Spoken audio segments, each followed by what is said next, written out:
दोस्तों जरा एक सवाल सोचिए, अगर कोई आदमी अपनी जिंदगी की सबसे बड़ी खरीदारी करे, बैंक से 20 से 25 साल का होम लोन ले, हर महीने ईएमआई भरे, किराया भी दे और फिर भी उसे अपना घर मिलने में 8 से 10 साल या उससे भी ज्यादा का वक्त लग जाए, तो आप इसे क्या कहेंगे? रियल एस्टेट का बिजनेस या आम आदमी के सपने के साथ खिलवाड़? और अब सोचिए कि जिस कानून को इसी आम आदमी को बिल्डर से बचाने के लिए बनाया गया था, उसी रेरा व्यवस्था पर सुप्रीम कोर्ट इतना सवाल उठा दे कि अदालत को कहना पड़े कि अगर यही व्यवस्था डिफॉल्ट करने वाले बिल्डरों को फायदा पहुंचाती रही तो फिर इसे बनाए रखने का मतलब क्या है? 12 फरवरी 2026 को सुप्रीम कोर्ट की एक टिप्पणी ने देश के रियल एस्टेट सेक्टर में इसी वजह से हलचल मचा दी। कोर्ट ने रेरा के कामकाज पर गंभीर सवाल उठाते हुए कहा, अगर संस्था का फायदा होम बायर्स के बजाय डिफॉल्ट करने वाले बिल्डरों को हो तो राज्यों को सोचना चाहिए कि आखिर इस संस्था का उद्देश्य क्या रहेगा। लेकिन यहाँ सबसे पहले एक बात साफ कर देना जरूरी है, सुप्रीम कोर्ट ने यह फैसला नहीं दिया कि रेरा खत्म कर दिया जाए और ना ही ये कहा है कि पूरा रियल एस्टेट सेक्टर डूब रहा है। ये बेहद कड़ी जुडिशियल ऑब्जर्वेशन थी, लेकिन इस टिप्पणी के पीछे जो सवाल है वो बहुत बड़ा और मेरे हिसाब से आज हर उस व्यक्ति को इस समझना चाहिए जो फ्लैट खरीदने की सोच रहा है, जिसने फ्लैट बुक कर रखा है या रियल एस्टेट में इन्वेस्टमेंट किया है। क्योंकि कहानी सिर्फ इतनी नहीं है कि फ्लैट महंगे हो रहे हैं या बिक्री घट रही है। असली कहानी यह है कि भारतीय रियल एस्टेट दो अलग अलग तस्वीरों में बढ़ता दिखाई दे रहा है। एक तरफ गुरुग्राम, नोएडा, मुंबई, बेंगलुरु जैसे शहर में लग्जरी और प्रीमियम हाउसिंग की कीमतें बढ़ रही, बड़े डेवलपर्स लगातार नए प्रोजेक्ट्स लॉन्च कर रहे हैं और इन्वेस्टर अब भी जमीन और घर को सुरक्षित एसेट मान रहे हैं। दूसरी तरफ मिडिल क्लास बायर अफोर्डेबिलिटी के संकट से जूझ रहे हैं, बिक्री की रफ्तार कमजोर पड़ रही है, इन्वेंट्री बढ़ रही है और हजारों लाखों होम बायर्स आज भी डिलेड या सेटल्ड प्रोजेक्ट्स में फंसे हुए हैं। उदाहरण के लिए 2026 की दूसरी तिमाही में देश के 7 बड़े शहरों में हाउसिंग सेल करीब 6% घटकर 90,715 यूनिट्स रह गए, जबकि इसी दौरान डेवलपर्स ने लगभग 1.06 लाख नई हाउसिंग यूनिट्स लॉन्च की। यानी सेल्स कम हुई लेकिन नई सप्लाई बढ़ती रही। और सबसे दिलचस्प बात यह है कि टॉप 7 सिटीज में अवेलेबल हाउसिंग इन्वेंट्री करीब 10% बढ़कर 6.16 लाख यूनिट से ज़्यादा हो गई, जबकि एवरेज रेजिडेंशियल प्राइस में सालाना करीब 7% की बढ़ोतरी दर्ज की। एनसीआर में प्राइस एप्रिसिएशन करीब 13% तक रही। अब आप खुद सोचिए, अगर बिक्री घट रही है, इन्वेंट्री बढ़ रही है और कीमतें फिर भी ऊपर जा रही है तो बाजार के अंदर आखिर चल क्या रहा है? यही वो जगह है जहां आम आदमी और रियल एस्टेट की हेडलाइंस के बीच फर्क समझना जरूरी है। दोस्तों, बाजार डूब नहीं रहा, लेकिन मार्केट का ट्रेडिशनल मिडिल क्लास मॉडल जरूर दबाव में है। आज डेवलपर के सामने जमीन महंगी है, कंस्ट्रक्शन कॉस्ट महंगी है, फाइनेंस महंगा है, अप्रूवल्स और कंप्लायंस का खर्च है और बायर्स की परचेजिंग पावर उतनी तेजी से नहीं बढ़ रही जितनी प्रॉपर्टी प्राइस बढ़ रही। इसलिए डेवलपर्स नेचुरली प्रीमियम सेगमेंट्स की तरफ बढ़ रहे हैं, क्योंकि जहां 70 लाख या 80 लाख का घर बेचने में ज़्यादा मेहनत करनी पड़ती है, वहीं 2 करोड़, 3 करोड़ या 5 करोड़ के सेगमेंट में लिमिटेड नंबर को बायर्स से ही बड़ी रेवेन्यू बुकिंग हो जाती है। लेकिन इसका दूसरा पहलू यह है कि करोड़ों की घर की डिमांड और लाखों की ईएमआई झेल रहे मिडिल क्लास बायर की ज़रूरत के बीच गैप बढ़ता जा रहा है। मैं इसे एक आसान उदाहरण से समझाता हूँ। मान लीजिए गुरुग्राम में एक परिवार की कंबाइंड इनकम 2.5 लाख रुपए महीना है। परिवार सोचता है, चलो 1.5 करोड़ का घर खरीद लेते हैं, डाउन पेमेंट किसी तरह 30 से 40 लाख जुटा ली और बाकी बैंक से लोन ले ली।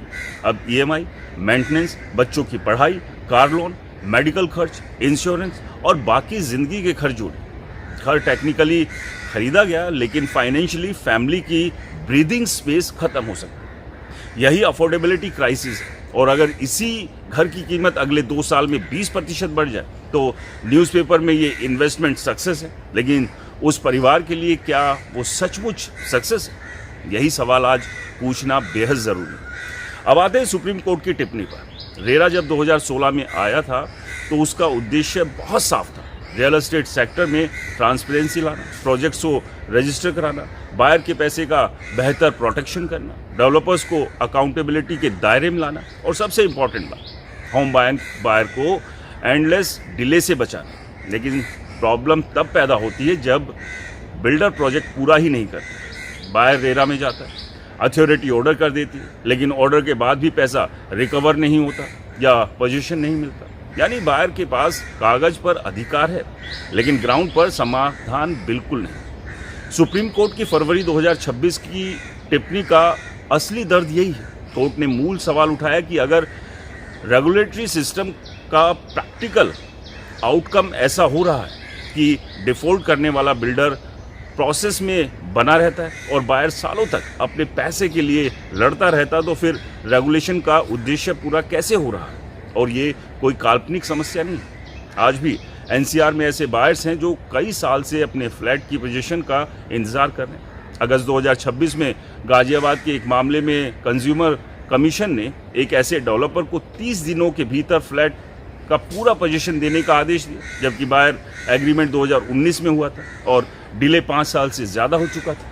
अब जरा सोचिए, 2019 में जिसने घर बुक किया था उसने उस समय जो किराया, ईएमआई, बच्चों की प्लानिंग और फ्यूचर की फाइनेंशियल कैलकुलेशन की होगी, वो 2024 या 2025 तक कितनी बदल गई होगी। घर की कीमत बढ़ गई, कंस्ट्रक्शन कॉस्ट बढ़ गई, किराया बढ़ गया, इंटरेस्ट है, कॉस्ट बढ़ गई, लेकिन बायर का इंतज़ार वो ख़त्म नहीं हुआ।